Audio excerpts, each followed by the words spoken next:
इस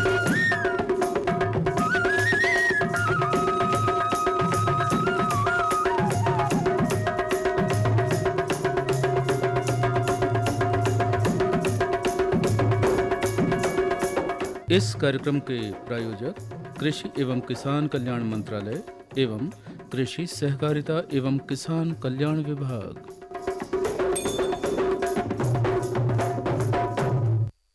नमस्कार किसान भाइयों, खेती सिर्फ बीज बोने का नाम नहीं है। यह एक नन्ही जान को पाल पोस कर बड़ा करने की साधना है। जैसे एक बच्चे की मजबूत नींव उसके बचपन में रखी जाती है, वैसे ही सब्जी फसलों की अच्छी पैदावार की नींव उनके पौध प्रबंधन यानी नर्सरी में रखी जाती है। जी हाँ किसान भाइयों, आज की बात में इसी विषय को लेंगे और कैसे सही शुरुआत से हम अपनी सब्जियों को स्वस्थ रख सकते हैं, कैसे भिंडी के सबसे बड़े दुश्मन जिसे हम पीला मोजेक वायरस कहते हैं को हरा सकते हैं। इस पर कार्यक्रम की शुरुआत में हम 4 पंक्तियाँ हमारे अन्नदाताओं के नाम। मिट्टी से जो सोना उपजाए वो तकदीर बदलते हैं, नन्ही पौध को जो प्यार से पाले वो ही इतिहास बदलते हैं। बीमारी की मार से अपनी फसल को हमें बचाना है, भिंडी की नस नस हरी रहे यह संकल्प सजाना है। सफ़ेद मक्खी को मात देकर पीला मोज़ेक मिटाना है। अब उन्नत और वैज्ञानिक खेती से हर घर में खुशहाली लाना है। इन्हीं पंक्तियों के साथ हमारे सभी किसान भाई बहनों का आज के कार्यक्रम में स्वागत है। आज नई और रोचक जानकारी लेकर मैं कीर्ति छछाने और मैं शिवानी श्रीवास्तव आपके साथ। तो स्वीकार कीजिए हमारी राम राम। आज हम चर्चा करने वाले हैं भिंडी में येलो वेन मोज़ेक वायरस, लक्षण और बचाव के उपाय। साथ ही आज हमारे साथ मेहमान भी हैं। बिल्कुल, और हमारे साथ जो मेहमान है वो है छपारा के प्रगतिशील कृषक एवं राजमिस्त्री जयंत सिहोतिया से।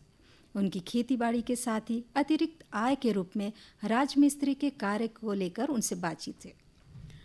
किसान भाइयों, हम किसानों के लिए ये अत्यंत गर्व और खुशी का विषय है कि माननीय प्रधानमंत्री श्री नरेंद्र मोदी जी को कृषि और खाद्य सुरक्षा के क्षेत्र में उनके उत्कृष्ट योगदान के लिए FAO के प्रतिष्ठित एग्रीकोला मेडल से सम्मानित किया गया है। ये सम्मान देश के किसानों के प्रति उनकी प्रतिबद्धता और कृषि विकास के लिए किए गए कार्यों का वैश्विक स्तर पर सम्मान है। इसके लिए हम उन्हें हार्दिक बधाई देते हैं। और श्रोताओं, आज गुरुवार है, होता है हमारा लोकरंजनी क्रम। तो आइए क्यों ना कीर्ति बहन हम इसी क्रम के साथ हमारे आज कार्यक्रम की शुरुआत करें। बिल्कुल, है ना। तो सुनते हैं सुरेखा नामदेव और साथियों की आवाज़ में ये देवी भजन। इस देवी भजन को सुनना चाह रहे हैं ग्राम अलीवाड़ा, ब्लॉक तामिया, जिला छिंदवाड़ा, मध्य प्रदेश से देवीराम इनवाती, दामिनी इनवाती। और एक और पत्र आया है, वो है महादेव घाट अमलेश्वर से डोमन ठाकुर, सुमन ठाकुर, मिथिलेश ठाकुर, तारनी ठाकुर, सूरज ठाकुर, सुजला ठाकुर, ज्योति ठाकुर और रेयांश ठाकुर। तो आइए इन सभी की फरमाइश पे सुनते हैं ये देवी भजन। किसान भाइयों, माननीय प्रधानमंत्री जी के नेतृत्व में किसानों के हित में अनेक महत्वपूर्ण योजनाएं लागू की गई हैं, जिनसे किसानों को सीधा लाभ मिला है। कृषि क्षेत्र में उनकी दूरदर्शी सोच और प्रयासों को अंतर्राष्ट्रीय स्तर पर FAO के प्रतिष्ठित एग्रीकोला मेडल से सम्मानित करना हम सभी किसानों के लिए गौरव का विषय है। हम उन्हें इस उपलब्धि के लिए हार्दिक शुभकामनाएं देते हैं। और आइए अब एक सूचना। माननीय केंद्रीय कृषि एवं किसान कल्याण मंत्री जी की अध्यक्षता में नई दिल्ली में दिनांक 28 एवं 29 मई 2026 को खरीफ फसलों पर राष्ट्रीय कृषि सम्मेलन का आयोजन किया जाएगा। चलिए अब शुरू करते हैं हम अपनी आज की बात, जिसका विषय आपको एक बार फिर से बता देते हैं, जो है सब्जी फसलों में पौध प्रबंधन। किसान भाइयों, सब्जी की खेती किसानों के लिए आय का एक महत्वपूर्ण स्रोत बनती जा रही है, क्योंकि सब्जी की उत्पादकता बहुत अधिक होती है, जो कम समय में तैयार हो जाती है और बाजार में इसकी मांग हमेशा बनी रहती है। बिल्कुल, और सब्जी की खेती की सफलता काफ़ी हद तक रोपण के लिए उपयोग किए जाने वाले पौधों की गुणवत्ता पर निर्भर करती है। जब हम मजबूत और स्वस्थ पौधे खेत में लगाते हैं तो वे जल्दी स्थापित भी हो जाते हैं और तेजी से बढ़ने के साथ साथ उपज भी अधिक देते हैं। लेकिन कई बार क्या होता है कि जब हम पौधों को बिना तैयारी के सीधे नर्सरी से खेत में रोपते हैं तो वे पर्यावरणीय तनाव का अनुभव करते हैं, जिससे आमतौर पर कई बार पौधे मुरझा जाते हैं, उनका विकास भी धीरे होता है और कई बार तो पौधे मर ही जाते हैं। बिल्कुल, और तो इस समस्या से निपटने के लिए तो पौधों को कठोर बनाना ज़रूरी है। इसमें रोपण से पहले पौधों को धीरे धीरे खेत की परिस्थितियों के अनुकूल ढालने की प्रक्रिया को कठोर बनाना कहते हैं। जी हाँ, किसान भाइयों, इससे पौधे तनाव सहन करने और आसानी से अनुकूलित होने में सक्षम हो जाते हैं। किसान भाइयों, सब्जी की खेती में पौध रोपण पहला और सबसे महत्वपूर्ण चरण होता है। ये पौध के प्रारंभिक विकास चरणों के दौरान उनकी उचित देखभाल और प्रबंधन सुनिश्चित करता है। बिल्कुल, और सब्जी की खेती के लिए स्थान का चुनाव भी अच्छी तरह से करना चाहिए।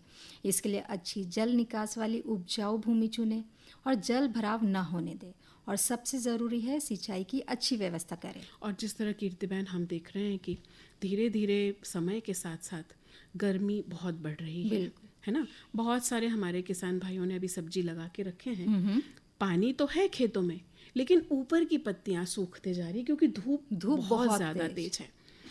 किसान भाइयों, मिट्टी की तैयारी की बात करें तो बारीक ढीली मिट्टी तैयार करें, उसमें कंपोस्ट या फिर गोबर की खाद जैसे जैविक खाद मिलाएं और बेहतर जल निकासी के लिए उठी हुई क्यारियों का उपयोग करें। बिल्कुल, और जब भी बीजों का उपयोग करें ना, उन्हें बीजोपचार ज़रूर करना चाहिए और हमेशा प्रमाणित और उच्च गुणवत्ता वाले बीजों का ही उपयोग करना चाहिए। और जब बीजों की बोनी करें ना तो उचित गहराई और दूरी पर बोए। आजकल बीजोपचारित देखते हैं हम कि जो हमारे किसान भाई बीज खरीदने जाते हैं तो उपचारित बीज ही उन्हें मिलते हैं कई बार, है ना। और अच्छा, हमारे कहने से हम जो भी बात हमारे किसान भाइयों तक पहुंचा रहे हैं तो बहुत किसान भाइयों को हम देख रहे हैं वो कोशिश करते हैं कि प्रमाणित दुकानों से ही अच्छी गुणवत्ता वाले बीजों को वो खरीदें। किसान भाइयों, रोपण से पहले पौधों को कठोर बनाना एक महत्वपूर्ण चरण है जिसमें पौधों को धीरे धीरे खेत की परिस्थितियों के अनुकूल बनाया जाता है। इसमें रोपण से 5 से 7 दिन पहले सिंचाई धीरे धीरे कर देते हैं और पौधों को कुछ घंटों के लिए धूप में रखते हैं और रोपण से 1-2 दिन पहले सिंचाई बंद कर देना चाहिए। और जब भी खेत में पौधरोपण करें ना तो सुबह जल्दी या फिर शाम को देर से करें, और इस बात का ध्यान रखना चाहिए कि गर्मी के मौसम में रोपण से बचना चाहिए। और जब पौधे रोपण कर दें तब हल्की सिंचाई ज़रूर करना चाहिए। किसान भाइयों, हम अक्सर कहते हैं कि सब्जी की खेती की सफलता निर्धारित करने में पौध प्रबंधन एक महत्वपूर्ण कारक है। नर्सरी में उचित तरीके से पौधे उगाना, उन्हें कठोर बनाना और रोपाई करना, ये सब मिलकर बेहतर पौध विकास, अधिक उपज सुनिश्चित करते हैं। बिल्कुल, और यह एक सरल और कम लागत वाली प्रक्रिया है। फिर भी किसान अक्सर इसे नज़रअंदाज कर देते हैं जिससे उन्हें नुकसान होते हैं। उचित कठोर बनाने की तकनीक के साथ साथ वैज्ञानिक नर्सरी और रोपाई की विधियों को अपनाकर हम फसल की पैदावार में सुधार कर सकते हैं। किसान भाइयों, इससे न केवल उत्पादकता बढ़ती है बल्कि लागत भी कम होती है। इसीलिए टिकाऊ और लाभदायक सब्जी उत्पादन प्राप्त करने के लिए पौध प्रबंधन पर ध्यान देना जरूरी होता है। बिल्कुल, तो किसान भाइयों, ये थी हमारी आज की बात सब्जी में फसलों में पौध प्रबंधन। इसके बाद हम लेंगे लोकरंजनी क्रम। बिल्कुल, लेकिन उसके पहले जो हमारे माननीय प्रधानमंत्री को FAO के द्वारा एग्रीकोला अवार्ड से सम्मानित किया गया है, उस विषय में हम कुछ और जानें।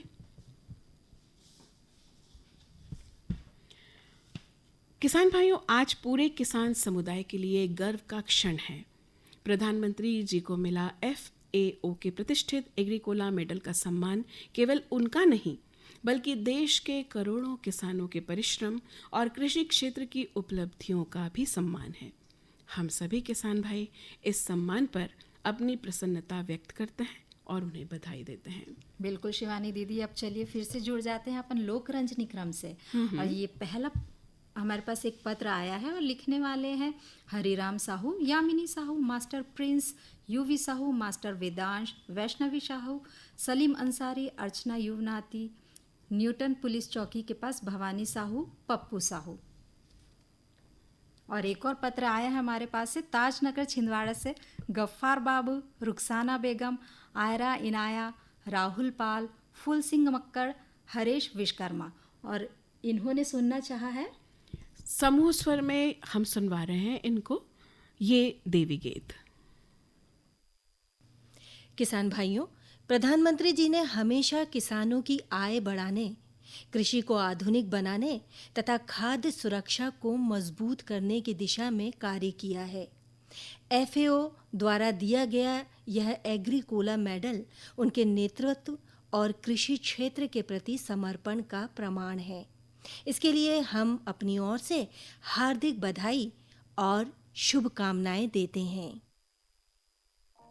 किसानों की आमदनी में वृद्धि और उनके जीवन में खुशहाली, यही है संकल्प जिसे साकार करने के लिए मिशन मोड में कार्य कर रही है भारत सरकार। इसी दिशा में एक ठोस कदम है ई समृद्धि पोर्टल, जिसे नेफेड ने बनाया है। इस पोर्टल का उद्देश्य पंजीकृत किसानों के लिए फसल की खरीद और पैसे के भुगतान की संपूर्ण प्रक्रिया को सरल और पारदर्शी बनाना है। पोर्टल पर पंजीकरण की प्रक्रिया बेहद आसान है। किसान अपने मोबाइल या कंप्यूटर से ई समृद्धि वेबसाइट या ऐप पर जाकर पंजीकरण कर सकते हैं। पैक्स और FPO के माध्यम से भी पंजीकरण किया जा सकता है।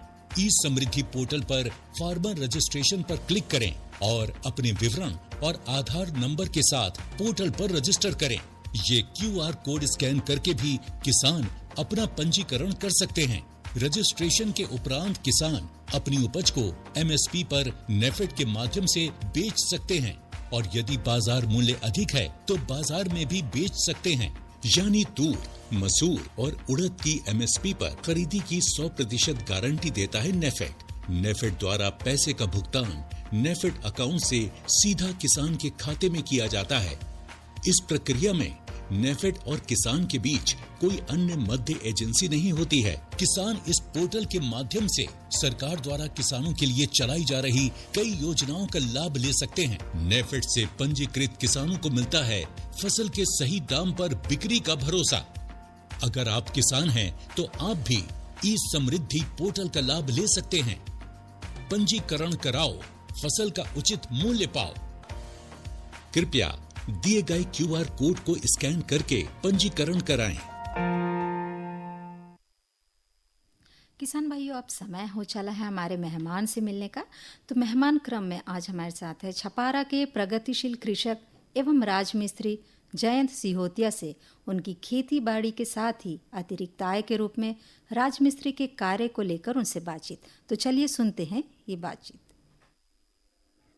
किसान भाइयों, आज हमारे साथ हैं छपारा के प्रगतिशील कृषक जयंत सिहोतिया, जो ना सिर्फ एक सफल कृषक हैं बल्कि इन्होंने अपने हुनर को अपने अतिरिक्त आय का जरिया भी बनाया हुआ है। जी हाँ किसान भाइयों, स्वयं के घर का सपना हर किसी का होता है। तो जयंत भैया खेतीबाड़ी के समय पर उन्नत तकनीक अपनाकर खेती करते हैं और अतिरिक्त समय में लोगों के घर के सपनों को आकार देते हैं। यानी जयंत भैया किसानी के साथ साथ राजमिस्त्री का कार्य भी करते हैं। तो जयंत भैया, आपका हमारे कार्यक्रम में हार्दिक स्वागत है। राम राम। राम राम। भैया, राजमिस्त्री का काम आप कब से कर रहे हैं? दीदी, मैं राजमिस्त्री का काम 2008 से कर रहा हूँ। अच्छा, और खेतीबाड़ी का काम आप कब से कर रहे हैं? खेतीबाड़ी का काम भी उसी समय से कर रहा हूँ, 2008 से। खेतीबाड़ी हमारा पैतृक काम है। भैया, आपके पास कितनी ज़मीन है? उस ज़मीन पे आप किस किस चीज़ की खेती करते हो? हमारे पास टोटल 4 एकड़ ज़मीन है। हम मक्का, गेहूँ की खेती करते हैं और खाली समय में सब्जी भी उगा लेते हैं। भैया, खेती करते समय पानी की क्या व्यवस्था है आपके यहाँ पर? खेती के लिए हम बैनगंगा से पानी लेते हैं। जी। अच्छा भैया, आप जो राजमिस्त्री का काम करते हैं, तो जब आप खेती करते हैं उस समय और ये जो समय रहता है जिस समय आप लोगों का घर बनाते हैं, तो दोनों में किसी तरीके की दिक्कत आती है एक साथ करने में? नहीं दीदी, उसमें कोई दिक्कत नहीं रहती। सुबह से खेती कर लेते हैं और 10 के बाद अपना काम पे चले जाते हैं, राजमिस्त्री के काम पे, है ना? अच्छा भैया, ये जो राजमिस्त्री का आप काम कर रहे हो, जैसे अभी आप छिंदवाड़ा में काम कर रहे हो, तो इसके पहले आपने कभी कहीं और भी काम किया है? दीदी, मैंने फर्स्ट में छपारा में किया हूँ, जी। फिर सिमनी में किया हूँ, अच्छा अब छिंदवाड़ा में कर रहा हूँ। अच्छा, जैसे अभी गर्मी का समय है तो आपने अभी अपने खेतों में कुछ लगा के रखा है? नहीं दीदी, अभी कुछ नहीं लगाया, बस मक्के की तैयारी चल रही है। अच्छी बात है। जैसे अभी गर्मी का समय चल रहा है तो आपने अपने खेत की गहरी जुताई किए हैं? हाँ, जुताई तो हो चुकी है। अच्छा, कभी आपने मिट्टी परीक्षण करवाया है अपने खेत नहीं का? दीदी, मिट्टी परीक्षण नहीं कराया। क्यों नहीं करवाए भैया? क्या है ना दीदी, उधर कोई जाते ही नहीं है परीक्षण करने वाले। नहीं, आपको हम एक बात बताएं, हमारे यहाँ छिंदवाड़ा में जो लैब है, कृषि अनुसंधान केंद्र है, वहाँ पर मिट्टी परीक्षण होता है।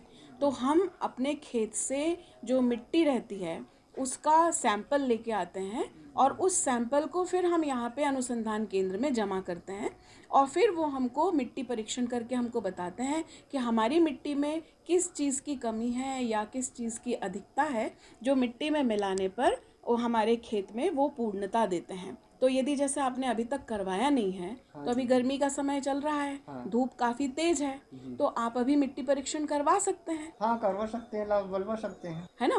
तो आप जैसे अभी जाओगे, जी। आप अभी जाने वाले थे ना भैया?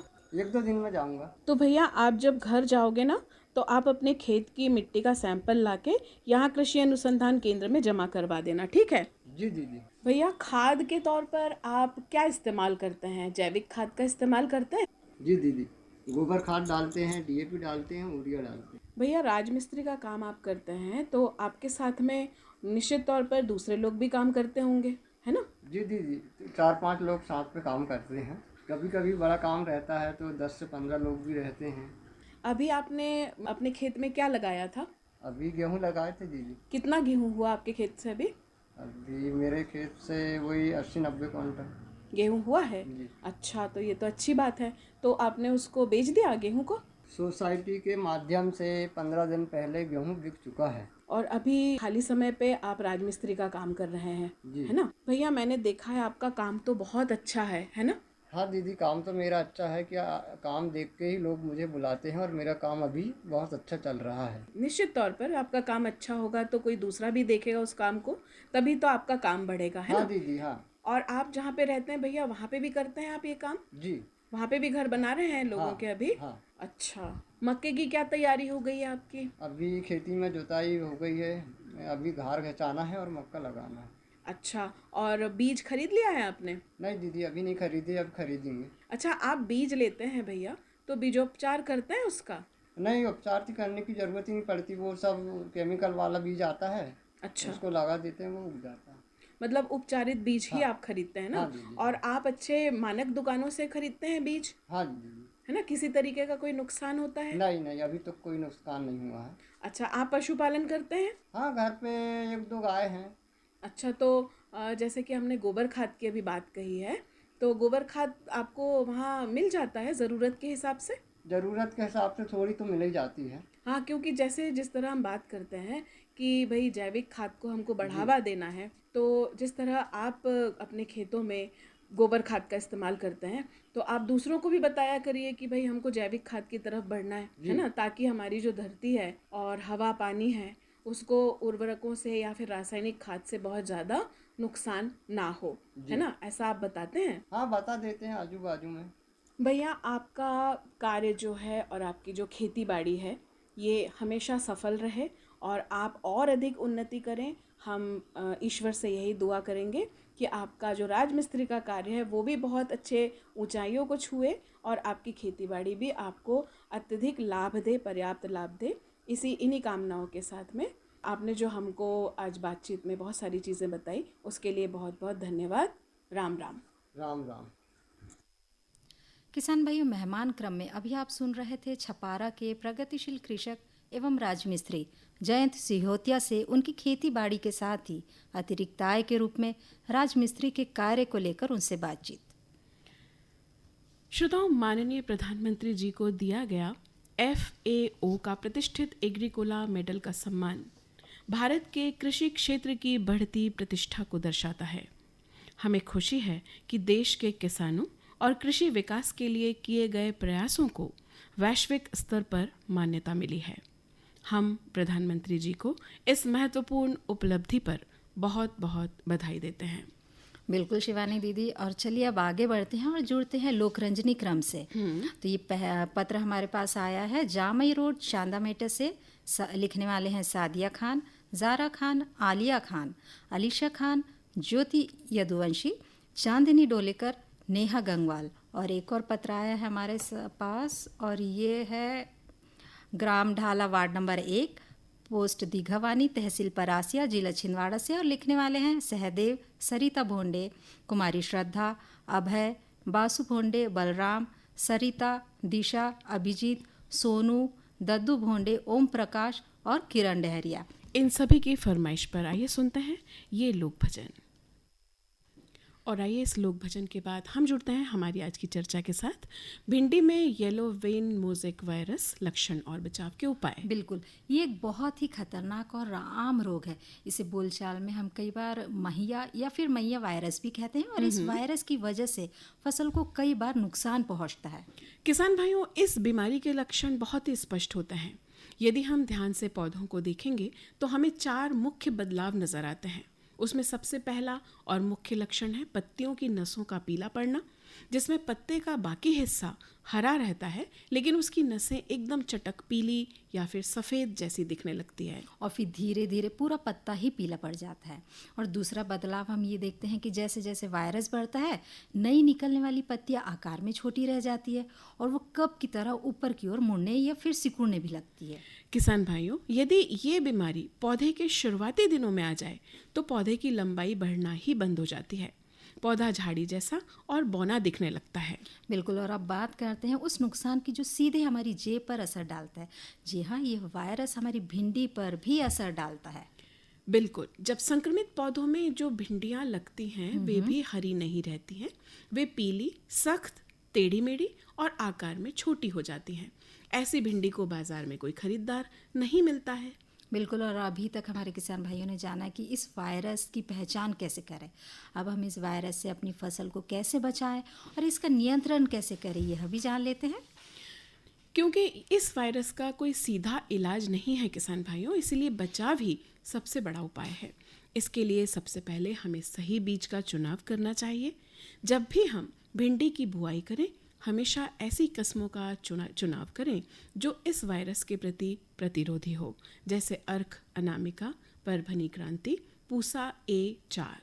जैसा कि हम सब जानते हैं कि इस वायरस को फैलाने का असली काम तो सफ़ेद मक्खी करती है, इसलिए हमें सफ़ेद मक्खी को रोकना है और वायरस अपने आप ही रुक जाएगा। सफ़ेद मक्खी को रोकने के लिए हमें खेत में बुआई के तुरंत बाद पीले चिपचिपे प्रपंच लगाना चाहिए। हम 1 एकड़ में 15 से 20 ट्रैप लगा सकते हैं। सफ़ेद मक्खियाँ इसकी तरफ आकर्षित होकर चिपक जाती है और उनकी आबादी नहीं बढ़ती है। बिल्कुल, और हमें हमारे खेत की लगातार निगरानी भी करना चाहिए। रोज़ सुबह अपने खेत का चक्कर लगाएं। अगर पूरे खेत में 1 या 2 पौधे पर भी पीली नसें दिखे तो बिना देर किए उस पौधे को जड़ से उखाड़ कर खेत से दूर ले जाकर मिट्टी में गहरा दबा देना चाहिए। खेत में सफ़ेद मक्खी का हमला ज़्यादा दिख रहा हो तो उसमें हमें दवाओं का सहारा लेना चाहिए। शुरुआत में हम नीम के तेल का 2 से 3 मिलीलीटर प्रति लीटर पानी में मिलाकर छिड़काव कर सकते हैं। बिल्कुल। और यदि असर ज़्यादा हो तो रासायनिक दवाओं जैसे इमिडाक्लोपिड 0.5 मिलीलीटर प्रति लीटर या फिर एसिटामिप्रिड 0.5 ग्राम प्रति लीटर पानी में घोल बनाकर शाम के समय फसल पर छिड़काव करें। इस बात का ध्यान रहे दवा बदलते रहें ताकि मक्खियों में इसके प्रति प्रतिरोधक क्षमता ना बने। तो किसान भाइयों, उन्नत बीज चुनकर सफ़ेद मक्खी को रोककर और खेत साफ रखकर हम अपनी भिंडी की फसल को इस खतरनाक वायरस को पूरी तरह बचा सकते हैं और अधिक मुनाफा कमा सकते हैं। बात बहुत साफ है, यदि शुरुआत पौध प्रबंधन से सही होगी तो फसल में बीमारियों से लड़ने की ताकत अपने आप आ जाएगी। भिंडी की पीली नसों को फिर से हरा करना और अपनी मेहनत की कमाई को सुरक्षित रखना अब हमारे हाथ में है। वैज्ञानिक तौर तरीके अपनाएं, सफ़ेद मक्खी को दूर भगाएं और अपनी फसलों को खुशहाल बनाएं। ये थी हमारी आज की चर्चा, जिसमें हम बात कर रहे थे भिंडी में येलो वेन मोज़ेक वायरस, लक्षण और उपाय के बारे में। और आइए अब जुड़ते हैं संदेश के साथ।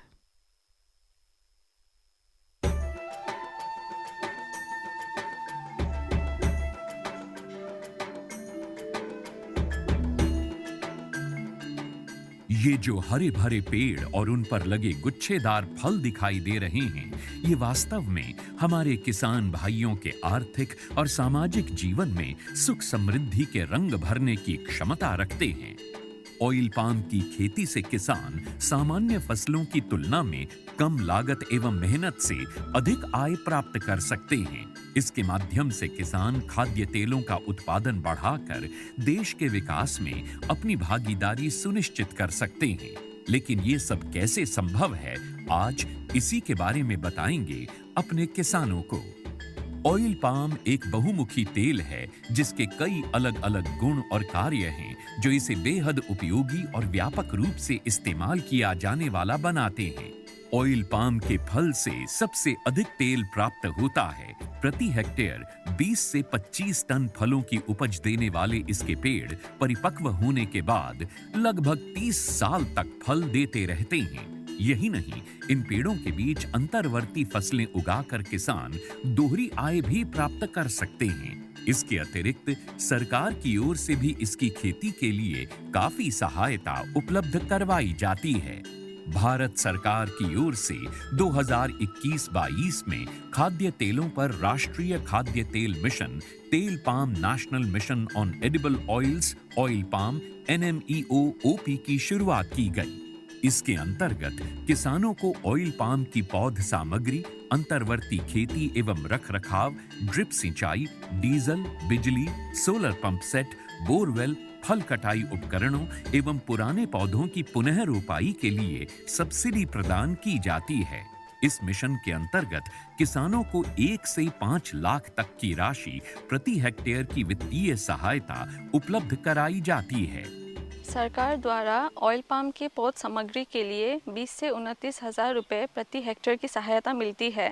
इसके अलावा भी सरकार पहले 4 साल तक 42,000 रुपये प्रति हेक्टेयर की सहायता अंतर्वर्ती फसल एवं रखरखाव के लिए भी मुहैया कराती है। इस मिशन के अंतर्गत ड्रिप सिंचाई के लिए 30,000 रुपये प्रति हेक्टेयर की सहायता अतिरिक्त दिया जाता है। साथ ही किसानों के लिए फसल कटाई मशीन और ट्रैक्टर ट्रॉली की खरीद के लिए भी सहायता का प्रावधान है। कुछ किसानों के मन में ये शंका है कि ऑयल पाम के पेड़ों की सिंचाई के लिए अधिक मात्रा में पानी की आवश्यकता होती है। ये पर्यावरण के लिए ठीक नहीं है। कुछ ये भी कहते हैं कि ये धरती के उपजाऊपन के लिए भी हानिकारक हैं। किंतु जिन किसानों को ऑयल पाम की खेती से आज लाखों रुपए की वार्षिक आय प्राप्त हो रही है, उनका कहना है कि ये सारे संचय निराधार हैं। ऑयल पाम का खेती में धान और गन्ने से कम पानी लगता है। इसमें गवर्नमेंट का तरफ से ड्रिप सिंचाई के लिए पैसा भी दिया जाता है। मैंने 2015-16 से ऑयल पाम की खेती की है और इससे पर्यावरण को कुछ नुकसान है ही नहीं। और इनका जो पेड़ पौधा होता है, इनसे हम मल्चिंग भी यूज करते हैं और इनका यूज से हम काफ़ी सारा ज़मीन में नमी लेते हैं। और इनके अंदर इंटरक्रॉप जो है, जो कपास वगैरह लगाते हैं तो हम डबल गुण आय लेते हैं और अच्छा रहता है। ऑयल पाम की खेती के लिए मुझे सरकार ने पौधे सीडलिंग देते हैं। वो जब बड़ा हो जाता है, जो फल जो देता है, हर महीने सरकार उसी फल खरीदने के लिए एक रेट बना के देते हैं। वही रेट पे कंपनी खरीद लेते हैं। मैं काट के इकट्ठा कर देता हूँ, कंपनी उठा के लिए जाते हैं। ऑयल पाम के लिए सरकार उत्पादों की तत्काल खरीद करती है। साथ ही सरकार एक वायबिलिटी मूल्य भी घोषित करती है, ताकि यदि भाव अचानक गिर जाए तो उस अंतर का भुगतान सरकार किसानों को करती है। सच तो ये है कि ऑयल पाम की खेती हमारे किसानों को और अधिक समृद्ध और ग्रामीण अर्थव्यवस्था को और अधिक सशक्त बना रही है। आप भी इसकी खेती और सरकारी सहायता का लाभ उठाएं और अपनी आर्थिक स्थिति को बेहतर बनाएं।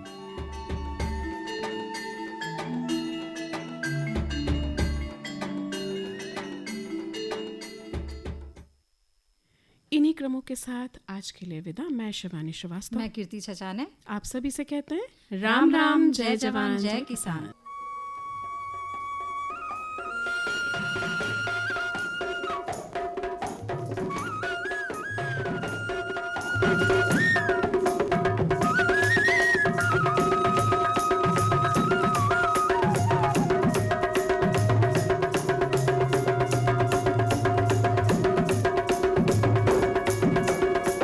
इस कार्यक्रम के प्रायोजक कृषि एवं किसान कल्याण मंत्रालय एवं कृषि सहकारिता एवं किसान कल्याण विभाग।